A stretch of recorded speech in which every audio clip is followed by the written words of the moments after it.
episode, ma-amaze kita sa maze sa mga mangroves. Pinasaya naman natin nagpiping. Kagato tirawan nila ng mga preska nga seafoods kag matinaw nga baybay. Tinamak ini sa may barangay Bulanon sa Sagay City.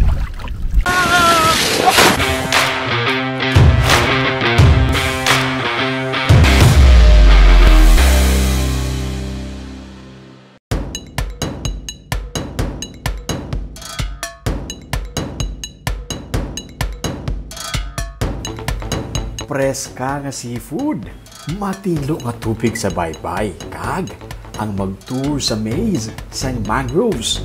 Ini ang gina-offer sa Lapus-Lapus Floating Cottage sa Barangay Bulanon sa Sagay City. Pwede diri ang kabataan kag senior citizens. Trip ta pa Sagay City. Halin sa Bacolod pa Sagay City, mga 2 ka oras nga drive kung bus ride. Ang Bulanon, amo ang bangga pa left antes ang bangga pa Vito sa Sagay. Sa tuanay, kalaway pa sang alagyan pa sunod diri. Pero subong, ginamat-amat na tapan sang LGU para sa mga turista. May gamay nga puerto nga nagasilbi nga kick-off point pakadto sa floating cottages. Mga less than 5 minutes lang nga bangka ride, ari ka na sa floating cottages sa tunga sa mga mangroves.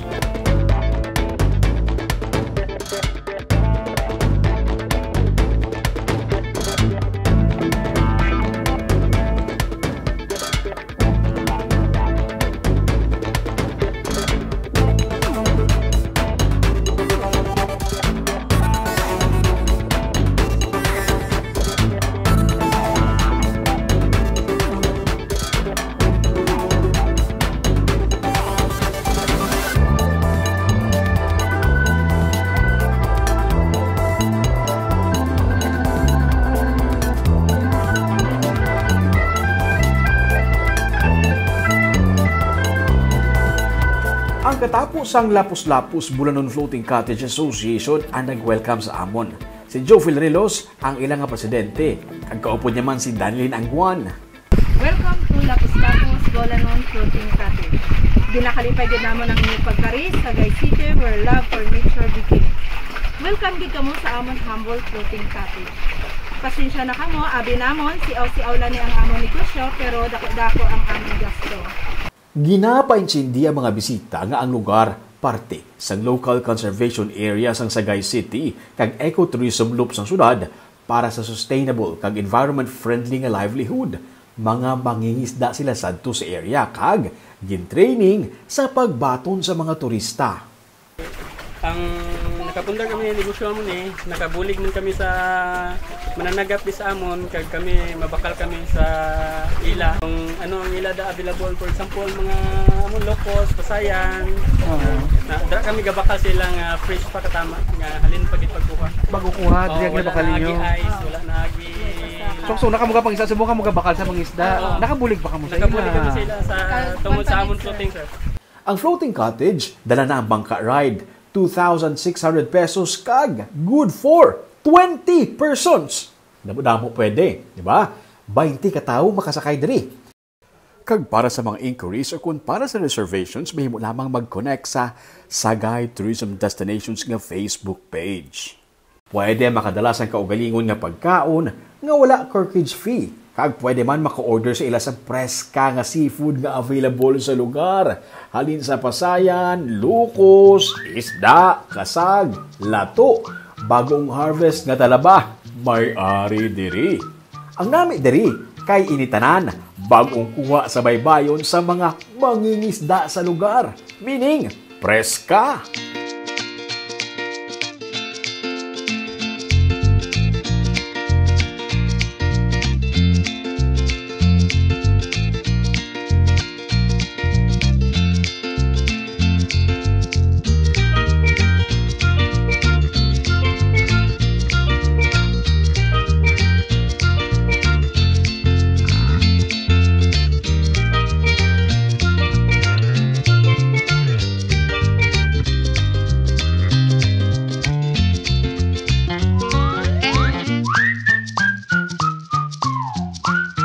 Malinong kag matawhay ang area kay napalibutan sa mangroves. Kung nagapangita ka sa gamay nga adventure kag magpatawhay, pwede ka makakayak pasulod sa mga mangroves. Ini ang ginatawag nila nga be amazed with the maze of mangroves. May guide man nga mag-aupod sa imo para hindi ka magtalang sa sulod sang maze. Pero dapat, safety first, kinahanglan magsuksok sa life jacket.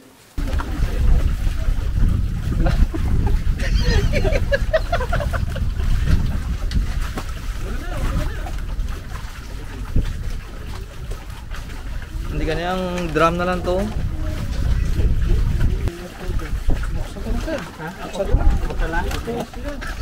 Ikaw ginawa. Okay na niya. Okay, saleko lang sa gali ko na kung magsuksok. Kung manami ang weather, maswertihan mo ang mga wild ducks sa area. Sa tuanay, ginasiling sang ilang katigulangan nga may buaya dere. Muna gani among ginahambal nga be amazed with a maze of mangroves. Kining maze of mangroves ang una, diri nagdalag ko ang among katigulangan. Kag sang tiyempo hapon, diri ko daw na di mga amo kag mga buaya. Subong ya. Sa subong, Sus sa subong kita mo sa lapos-lapos, mga ano na lang sir, mga wild duck. Pero pamahog lang to ya ha, para hindi magsigilagaw diri ang mga kabataan. Diri na nagdalag ko sila ni Joe kag iya nga pamilya kag wala man sila gani diri may nakitaan nga buaya. Bilang pamatuod, kadtuan tabi.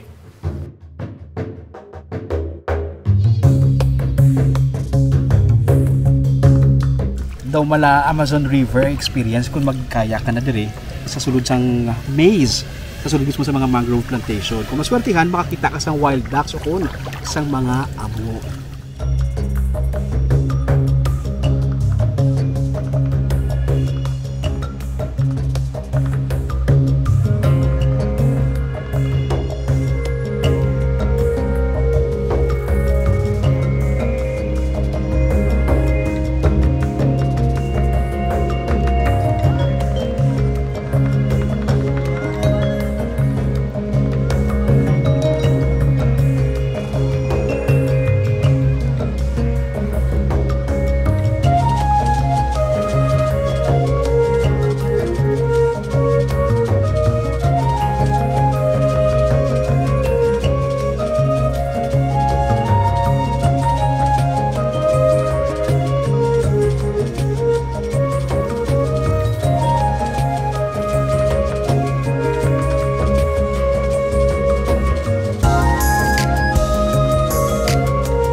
Gamay nga exercise nakapalinong ka na pag naapresyan mo pa ang palibot.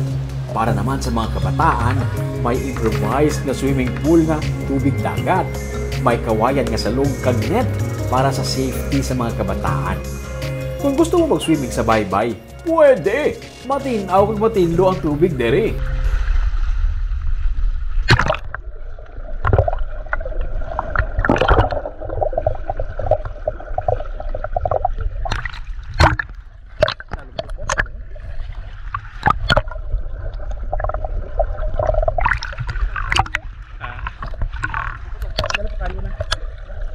Mga masobra pa lang sa isa ka tuig ang ini nga lugar, ang dako ang nahatag nga bulig sa mga mananagat sadto. Sa una, sila ang nagapangisda, subong. Sila ang nagabakal sa produkto sa mga mangingisda para sa mga bisita nila nga mga turista. Nakabagay na ginapabugal gid sa Bulanon. Ano ginapabugal niyo dire sa mga barangay? Ang napabugal lang namon di sir sa amon, amo lang ni ang mahatag namon sa ila nga tinlo ang tubig. Kag mahatag namon ang preska nga food nga kinahanglan sa customer. Kag pinaagi sa sini nga ecotourism project, mas nahangpan pagid sa mga pumuluyo nga kung ginahalungan ang palibot, makahatag ini sa dako nga benepisyo sa tao. Basta mangroves ang paghahambalan, hindi magpaulihi ang Sagay City. Mismo mga pumuluyo saksi kung paano sila naproteksyonan sini sa tiyon sa kalamidad, kag kung paano ini nakahatag sa palangabuyan sa ila, basta lang ginahalungan. Para updated ka sa mga episodes sa Tripping ni Roming, i-follow ang mga Facebook page at YouTube channel, Digicast Negros. Ululupod kita sa gihapon sa pagbangon. Ako si Romeo Subaldo, kini ang Tipping ni Roming.